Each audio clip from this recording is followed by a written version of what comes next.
विद्यार्थी मित्रांनो, तुम्हा सर्वांचं मी रमेश माडे सहशिक्षक मौर्य प्रशाला सर स्वागत करतो। काल आपण समरूपता गणित भाग 2 मधील पहिल्या प्रकरणाला सुरुवात केली होती आणि आज आपण त्याच प्रकरणातील अतिशय महत्त्वाचा असा आपण प्रमेय आज पाहणार आहे। तर पहा, प्रमाणाचे मूलभूत प्रमेय, त्याला आपण बीपीटी थेरम असं सुद्धा म्हणतो। तर हे प्रमेय अतिशय महत्त्वाचं आहे आणि दरवर्षी म्हणजेच दर 1 वर्षांनी किंवा 2 वर्षांनी हा प्रमेय 4 गुणांसाठी विचारला जातो। तर आपण पाहणार आहे प्रमाणाचे मूलभूत प्रमेय नेमकं काय आहे। तर त्याचं मी तुम्हाला इथे प्रमेय काय आहे सांगतो। पहा, त्रिकोणाच्या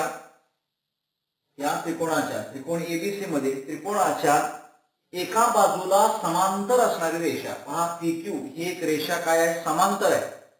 त्रिकोणाच्या एका बाजूला समांतर असणारी रेषा त्याच्या उरलेल्या दोन ज्या बाजू आहेत एबी आणि एसी, उरलेल्या दोन बाजूंना भिन्न बिंदूत छेदत असेल। पहा, पीक्यू ही रेषा एबी आणि एसी ला दोन भिन्न बिंदूत छेदत असेल तर ती रेषा त्या बाजूंना एकाच प्रमाणात विभागते। असं असेल तर ती रेषा काय करते, त्या बाजूंना प्रमाणात विभागते। प्रमाणात म्हणजे कसं, एपी आणि पीबी एक रेषा काय झालेली आहे, गुणोत्तर मिळतोय आणि दुसरं एक्यू छेद क्यूसी हे एक गुणोत्तर मिळतं, हे प्रमाणात छेदत असते। हे आपल्याला प्रूव्ह करायचं आहे। म्हणजेच काय, एपी छेद पीबी बरोबर एक्यू छेद क्यूसी हे आपल्याला सिद्ध करून दाखवायचं आहे। तर त्यासाठी पहा काय काय असणं गरजेचं आहे। जेव्हा आपण प्रमेय लिहितो, प्रमेय लिहित असताना पक्ष, साध्य, रचना आणि सिद्धता अशा गोष्टींचा अंतर्भूत होत असतं। तर सुरुवातीला आपण या संदर्भात पक्ष लिहिण्याचं काय आहे। तर पक्ष लिहित असताना पहा मित्रांनो, इथे आपण पक्ष लिहितोय। तर पक्ष काय आहे, पक्ष म्हणजे जे दिलेलं असतं ते लिहिणं।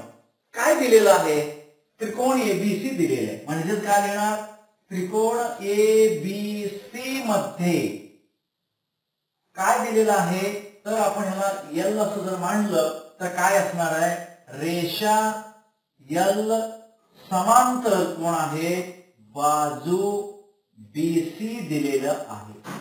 काय दिलेलं आहे, तर रेषा एल बाजू बीसी ला समांतर आहे आणि त्याच बरोबर अजून काय आहे, एबी ला ही रेषा पी मध्ये छेदते आणि एसी ला ही रेषा क्यू मध्ये छेदते। हे लिहिलं तरी चालतं, नाही लिहिलं तरी काय फरक पडत। त्यानंतर साध्य, काय आपल्याला सिद्ध करायचं आहे। सिद्ध काय करायचं आहे, पूर्वार्ध आणि उत्तरार्ध असे दोन प्रकार असतात दिलेल्या स्टेटमेंट मध्ये। सुरुवातीला दिलेलं पक्ष मध्ये लिहिलं काय सिद्ध करायचं आहे, तर ही रेषा राहिलेल्या दोन बाजूंना काय करते, प्रमाणात विभागते। तर कसं विभागते, तर एपी छेद पीबी बरोबर एक्यू छेद क्यूसी या प्रमाणात विभागते। आपल्याला हे सिद्ध करायचं। तर इथं फक्त या आकृतीवरून आपल्याला सिद्ध करणं अवघड जाणार आहे। त्यासाठी आपल्याला रचना सुद्धा करणं गरजेचं आहे। तर आपण रचना कशी करतोय, तर पाहूया। रचना लिहितो आपण इथं। तर रचनेमध्ये काय येणार आहे, तर रेषा खंड, त्याला रेख सुद्धा म्हणूया। काय जोडायचं आपल्याला, तर बीक्यू पहा मी जोडतोय इथं आणि पीसी सुद्धा जोडतोय। काय, रेषाखंड किंवा आपण त्याला रेख पीसी व रेख बीक्यू जोडा किंवा आपण जोडलं। अशा रीतीने लिहिल्यानंतर आपण येतोय आता कुठं, सिद्धता। जे सिद्ध करायचे ते आपण आता सोडवतोय, सिद्धता। तर सिद्धता सोडवत असताना आता काय करायचं, आता तिथे दोन त्रिकोण आहेत पहा। ह्या रचनेमुळं एपीक्यू हा तर त्रिकोण दिसतोय तुमच्या समोर, तर त्याच वेळी बीपीक्यू हा एक त्रिकोण तुमच्या समोर दिसतोय। तर आपण हे दोन त्रिकोण घेऊया आणि आपण काय जे सूत्र पाहिलं किंवा नियम अटी पाहिलेले आहेत, कुठले, समान त्रिकोणाचे समान उंचीचे त्रिकोण, समान पायांचे त्रिकोण किंवा समान पायावर समान उंचीचे त्रिकोण, हे 3 अटीचा वापर आपण करणार आहे। तर पाहूया, सुरुवातीला काय घेतोय, त्रिकोण APQ, पहा त्रिकोण APQ व दुसरा त्रिकोण आहे त्रिकोण BPQ मध्ये. आता या दोन त्रिकोणामध्ये काय आपल्याला मिळणार आहे ते आपण पहिल्यांदा पाहूया. ओके, आता हे दोन्ही त्रिकोण काय आहेत? ते दोन्ही त्रिकोण समान उंचीचे आहेत. तर आपण याला असे लिहिले तरी चालतंय. त्रिकोण APQ व त्रिकोण BPQ काय आहेत? समान उंचीचे त्रिकोण आहेत. आता हे समान उंचीचे कसं? काही वेळा आपल्याला शंका निर्माण होते. तर पहा समान उंचीचे कशा पद्धतीने आपल्याला काढता येतं. तर पहा इथे APQ आणि BPQ मध्ये काल तुम्हाला सांगितलं APQ किंवा BPQ हा विशाल कोण आहे म्हणून त्याचं लंब कुठे टाकू? इथे टाकू. तर आपण नीट काढतो परत एकदा. इथं लंब येणार आहे, तर हे लंब आहे. मग मला सांगा हे लंब काढल्यामुळे काय झालं? हे लंब काढल्यामुळे APQ चा लंब आहे आणि BPQ चा सुद्धा लंब आहे, म्हणजे उंची मिळाली. म्हणून हे समान उंचीचे त्रिकोण हे क्षेत्रफळाच्या गुणोत्तरात असतात. म्हणून यांचं क्षेत्रफळ कसं लिहिणार? क्षेत्रफळ APQ छेद क्षेत्रफळ BPQ बरोबर त्यांच्या पाया काय आहेत? ज्याच्यावर लंब टाकले ते AP आणि दुसऱ्या त्रिकोणाचं PB हे त्याचे पाय आहे. आपण ह्याला नंबर 1 देतोय. काय घेणार आपण?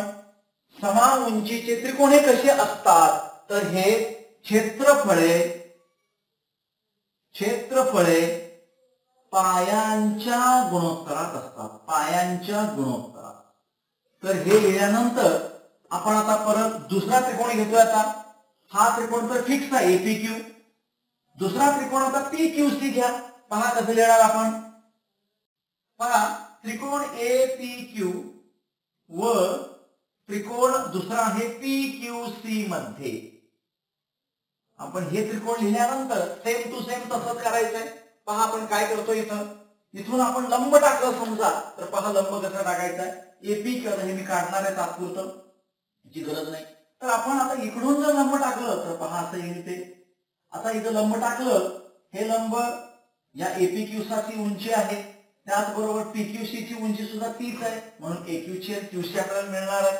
मग आपण काय लिहितो आता परत ह्याच्यासारखं क्षेत्रफळ APQ छेद क्षेत्रफळ PQC बरोबर तुम्हाला मिळणार आहे AQ छेद QC. नंबर 2 याचा सुद्धा परत रिझन आहे. क्षेत्रफळे पायांच्या गुणोत्तरात लिहितात. तर हे 2 असं लिहिलं. आता अजून आपल्याला तर काय घेणार आपण इथं? समान पायांचे समान क्षेत्रफळे पायांच्या गुणोत्तरामध्ये.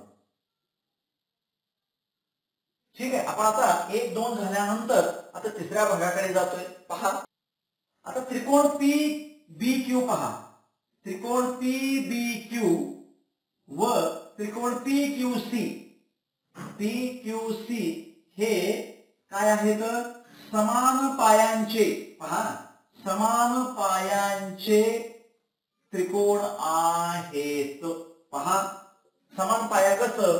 BPQ चा पाया PQ, PCQ चा पाया PQ, दोन्ही हे समान पायांचे आणि त्यांना जर आपण उंची आणि दोघांमध्ये काय आहे तसेच काय मिळतं तुम्हाला? PQ समांतर BC आहे. ह्याला समांतर असेल तर काय मिळणार आहे? त्याची उंची सुद्धा समान आहे. बरोबर. दोन त्रिकोण जर दोन समांतर रेषेमध्ये असतील तर त्यांच्या उंची सुद्धा समान असतात. म्हणून काय मिळतं? त्रिकोण PBQ व त्रिकोण PQC हे समान उंचीचे त्रिकोण आहेत. बघा उंची समान, पाया समान. जर उंची आणि पाया समान असेल तर त्याचे क्षेत्रफळ सरळ सरळ समान होतोय. म्हणून काय मिळेल? एरिया म्हणजे क्षेत्रफळ PBQ बरोबर क्षेत्रफळ PQC. कारण हे दोन्हीही त्रिकोण काय आहेत? समान उंची आणि समान पायांचे. आता पहा 1 2 3 जर विचार केला 1 2 3 चा जर विचार केला तर पहा एपीक्यू समान आहे, बीपीक्यू पीक्यूसी तर समान मिळाले. याचा अर्थ 1 2 3 वरून आपल्याला मिळतं काय मिळतं तर हे दोन्ही समान आहे. पहा म्हणून त्रिकोण एपीक्यू चे क्षेत्रफळ छेद त्रिकोण बीपीक्यू चे क्षेत्रफळ बीपीक्यू चे क्षेत्रफळ बरोबर 1 2 3 वरून काय मिळतं तर हे सुद्धा काय आहे क्षेत्रफळ. कोणता त्रिकोण पहा इथं एपीक्यू परत येतोय, एपीक्यू छेद त्रिकोण कुठला आहे पीक्यूसी. हे पहा काय मिळालं 1 2 आणि 3 वरून आपल्याला काय सिद्ध झालं हे बरोबर हे सिद्ध झाला. इथं लिहितो आपण 1 2 3 वरून 1 2 3 वरून मिळालं.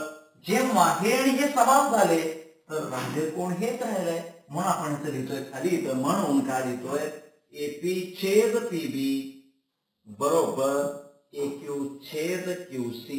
अशा रीतीने आपल्याला काय मिळतं प्रमाणाचे मूलभूत प्रमेय कशा पद्धतीने सिद्ध करता येतं हे सिद्ध होतं.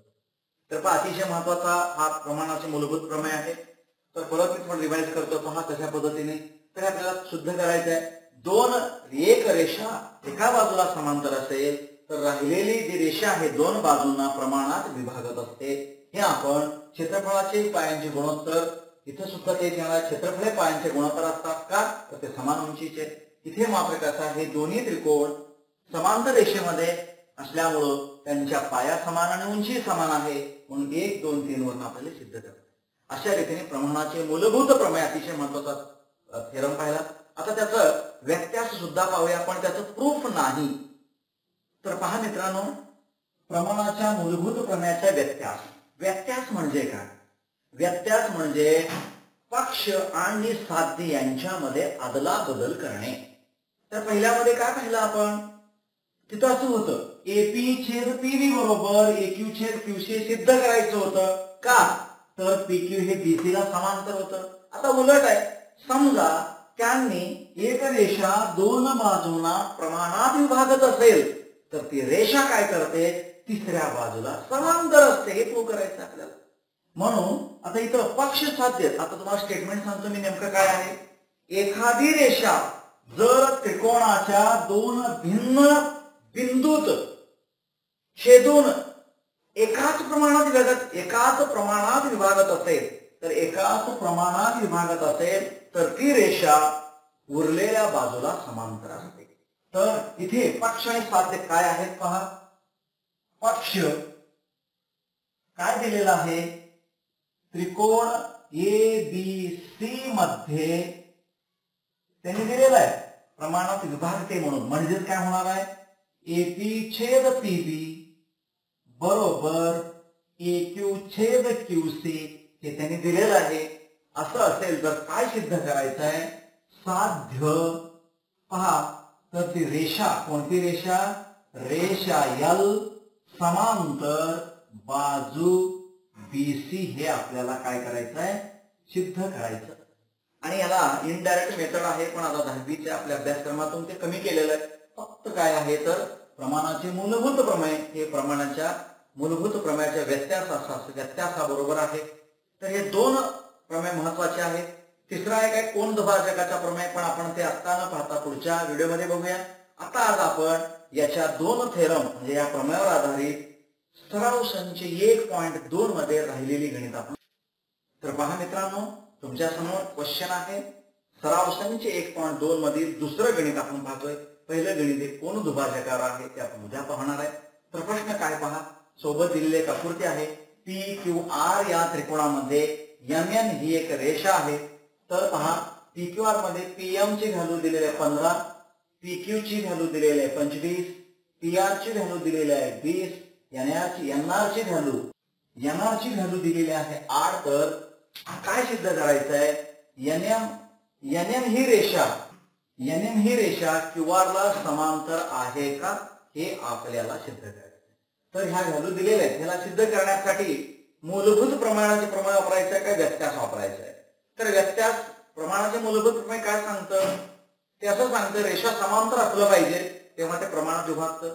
इथं रेषा समांतर प्रूव्ह करायचं आहे म्हणजे प्रमाणाचे मूलभूत प्रमाणाचे व्यत्यास आपल्याला दाखवायचा आहे. तर पहा कशा पद्धतीने सोडवायचं. इथं आपण कसं सोडवतोय. आपण पहिल्यांदा सगळ्या किमती काढूया.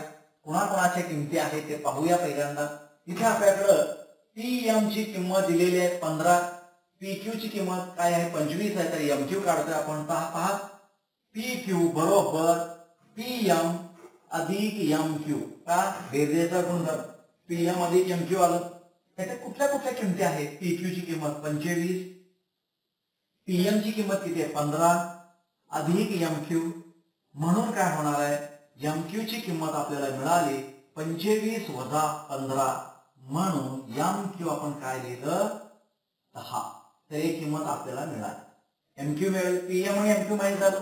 आता राहिला कुठला भाग PN आणि NR. त्यापैकी कुठलं माहित आहे NR माहित आहे PR माहित आहे. आता त्याचप्रमाणे पहा त्याचप्रमाणे आपण काय करतोय आता PR बरोबर PN अधिक NR असं लिहितोय. PN अधिक NR म्हणजे PR आपल्याला माहित आहे 20. PN काढायचं आहे. NR पण दिलेलं आहे 8 म्हणून PN ची किंमत आपण लिहितोय 20 वजा 8 म्हणून PN आपल्याला काय मिळतं 12. अशा रीतीने दोन किमती मिळाल्या म्हणजे 1 2 3 4 सगळ्या किमती आपल्याला मिळाल्या. आता त्यांचे गुणोत्तर प्रमाणात आहे का ते आपण बघूया. ठीक आहे. तर कसं बघायचं. पहिल्यांदा PN छेद NR किंमत. PN छेद NR त्यांच्या किमती टाका. PN ची किंमत 12 आहे.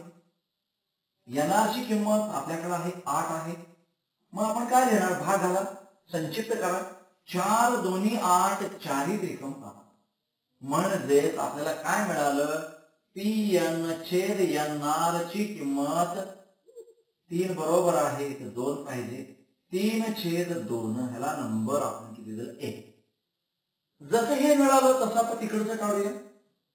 PM छेद MQ बरोबर PM ची किंमत कुठे आहे तर 15. 15 छेद MQ किती काढलेले आपण 10 काढलेले. त्याला संक्षिप्त करा. परत हे सुद्धा 3/2 होतं म्हणून PM छेद MQ बरोबर परत किती मिळतं आपल्याला 3/2. ह्याला नंबर 2 टाका. 1 आणि 2 चा जर विचार केला तर लक्षात येईल तुमच्या दोघांच्या किमती समान आहेत म्हणून PN छेद NR काय मिळेल तुम्हाला आता PN छेद NR बरोबर PM छेद MQ हे मिळतं आपल्याला 1 व 2 वरून. 1 व 2 वरून काय मिळालं आपल्याला या बाजू ह्या गुणोत्तर जे आहे ते प्रमाणात आहे. जेव्हा गुणोत्तर प्रमाणात असतं तेव्हा ती रेषा शेवटच्या म्हणजे राहिलेल्या रेषेला काय असते समांतर असते. म्हणून काय मिळतं म्हणून रेख किंवा NM समांतर बाजू Q आहे सिद्ध झालं. विचारलेलं काय त्याने NM ही आजूला समांतर आहे का आहे. आणि इथं प्रॉपर्टी किंवा गुणधर्म काय आहे प्रमाणाच्या मूलभूत प्रमेयाचा व्यत्यासावरूनच येणार आहे. तर या पद्धतीने आपण प्रमेय वापरलेला आहे. तर हे गणित तुम्हाला लक्षात आलं असेल. हे 3 मार्काला गणित. तर पहा मित्रांनो गणित क्रमांक 4 तुमच्या समोर आहे. ही आकृती दिलेली आहे. ह्या दिलेल्या आकृतीवरून आपल्याला काय सिद्ध करायचं आहे AP छेद PB बरोबर AQ छेद QC हे आपल्याला सिद्ध करायचं. कधी हे सिद्ध करता येतं प्रत्येक गोष्टीचं कारण मीमांसा आपल्याला काढता आलं पाहिजे. इथं हे जेव्हा ह्याला समांतर दाखवायचं आहे हे रेशो जर आपल्याला गुणोत्तर एकत्र दाखवायचं असेल समान दाखवायचं असेल तर नक्कीच PQ हे BC ला समांतर झालं पाहिजे. PQ हे BC ला समांतर होण्यासाठी आपल्याकडे गुणधर्म भरपूर आहेत. तर पाहूया कुठल्या गुणधर्माचा उपयोग होणार आहे. तर मित्रांनो कसं सोडवायचं पहा. आता अतिशय सोपं गणित आहे. तिथे त्रिकोण ABC मध्ये हा मोठा त्रिकोण घेतला आपण. ABC मध्ये काय दिलेलं आहे कोन APQ बरोबर कोन ABC. पहा ABC बरोबर 60 अंशाचे दिलेले दोन्ही पण का दिलेलंच आहे या चित्रामध्ये किंवा आपल्या आकृतीमध्ये. त्याच्यावरून हे काय सिद्ध होतं जेव्हा हे ह्याला काय आहे एकरूप आहे म्हणजेच रेख PQ समांतर बाजू काय मिळतं तुम्हाला BC. त्याला म्हणायचं असतं तुम्हाला काय असणार आहे समांतर रेषेचे गुणधर्म. काय म्हणणार आपण समांतर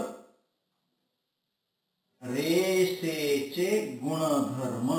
मग याप्रमाणे जेव्हा काय सिद्ध झालं ही बाजू ह्याला समांतर आहे संपला विषय. तर ABC मध्ये सरळ आपल्याला उत्तर मिळणार आहे. म्हणून काय झालं आता AP छेद PB बरोबर AQ छेद QC. याला उत्तर येत आहे प्रमाणाचे मूलभूत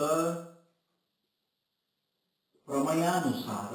काय म्हणणार आपण प्रमाणाच्या मूलभूत प्रमेयानुसार काय सिद्ध झालं की PQ BC ला समांतर झालं सिद्ध. का समांतर रेषेचे गुणधर्म. जेव्हा एका त्रिकोणामध्ये एक रेषा दुसऱ्या रेषेला समांतर असते तेव्हा त्याचे गुणोत्तर हे काय असतात तर प्रमाणात असतात. अशा रीतीने हे 2 मार्काचं गणित हमखास येतं. त्याची व्यवस्थित तयारी करावी असं माझं म्हणणं. धन्यवाद. आता त्यानंतर आपण अजूनही गणित पाहूया मित्रांनो. पहा मित्रांनो तुमच्या समोर गणित क्रमांक 10 आहे. हे गणित सुद्धा प्रमाणाचा मूलभूत प्रमेय आणि व्यत्यास याच्यावरच अवलंबून आहे म्हणून हे गणित घेतलेलं आहे. तर पहा याच्यात क्वेश्चन काय आहे. शेजारी आकृतीमध्ये ऍक्टिव्हिटी बेस्ड आहे. त्रिकोणाच्या अंतर्भागामध्ये x हा एक कोणताही बिंदू आहे बरोबर. तर PQ बघा PQ हा DE ला समांतर दिलेला आहे. त्याचप्रमाणे QR हे EF ला समांतर दिलेला आहे. तर आपल्याला सिद्ध करायचं PR हे DF ला समांतर आहे ते सिद्ध करायचं. तर पाहूया कसं सिद्ध करता येईल. तर पहा सिद्धतेमध्ये काय दिलेलं आहे त्रिकोण जे आहे आपण ते घेतलं. फक्त आपल्याला बाकीची जागा भरायची. XDE मध्ये बघा x कुठे आहे XDE हा जर त्रिकोण घेतला आपण मी तुम्हाला दाखवतो हायलाइट करून परत लाल रंगाने. तर हे जे त्रिकोण जर घेतलं तर त्याच्यामध्ये काय दिले PQ समांतर DE दिलेलं आहे. का तर हे पक्ष म्हणजे दिलेलं आहे म्हणून पक्ष लिहिलं त्या ठिकाणी. त्यानंतर आता जर एक त्रिकोण असेल आणि त्याच्यात एक समांतर बाजू असेल तर त्याच्या रेषा प्रमाणात असतात. म्हणून XP छेद PD येतं इथं PD. आणि दुसरं जे आहे QE म्हणजे वरची बाजू XQ छेद QE प्रमाणाच्या मूलभूत प्रमेयानुसार त्याला नंबर 1 दिला. आता दुसरं पहा XEF मध्ये XEF हा त्रिकोण घेतला तर QREF ला समांतर आहे. परत इथे काय येणार आहे पक्ष. परत त्याचे प्रमाणाचे मूलभूत प्रमेय वापरायचं आहे. मग आपण काय लिहिणार आहे तर वर XQ छेद QE बरोबर XR. पहा XR छेद RF. नंबर 2 परत सेम परत इथं प्रमाणाच्या मूलभूत प्रमेयानुसार आपण लिहिलं. आता पुढे काय मिळेल आता 1 आणि 2 पहा कुठे 1 इथं आहे 2 इथे आहे. XQ छेद QE XE छेद QE समान आले म्हणून हे बरोबर हे मिळतं. म्हणून आपण इथं XP छेद PD बरोबर काय लिहितो इथं राहिलेलं कोण XP छेद PD आणि इथं राहिलेला XR छेद RF 1 व 2 म्हणून. तर हे 2 कसे आहेत आपण चेक करूया. कुठे आहेत ते XP छेद PD बरोबर XR छेद RF. तर त्रिकोण XDF मध्ये जेव्हा काय आहे तर हे जे रेषो आहेत प्रमाणात जर असतील तर व्यत्यासावरून ती रेषा त्याला समांतर असते उलट जायचं. तिथे याच्या व्यस्तातीच आहे म्हणून काय मिळालं रेख PR समांतर रेख DF प्रमाणाच्या मूलभूत प्रमेयाच्या व्यत्यासानुसार आपल्याला हे प्रूव्ह करायचं होतं सिद्ध करायचं होतं सिद्ध झालेलं आहे. तर अशा रीतीने ऍक्टिव्हिटी बेस्ड स्ट्रीक आहे. हे 4 मार्काला विचारलं जातं. तर सराव संच 1.2 मधील आपण गणिते घेतलेले आहेत. उद्या परत एकदा ऊर्ध्वभाजकाचा प्रमेय पाहणार आहे. परत सराव संच 1.2 मधील राहिलेली सगळी गणिते घेणार आहे. तोपर्यंत मी थांबतो. जर तुम्हाला नक्कीच आवडलं टीचिंग आवडलं असेल तर सबस्क्राईब करा लाईक करा आणि मॅक्झिमम मराठी माध्यमाच्या मुलापर्यंत पोहोचवा जेणेकरून त्यांचा याच्यामध्ये फायदा झाला पाहिजे. इथंच थांबतो.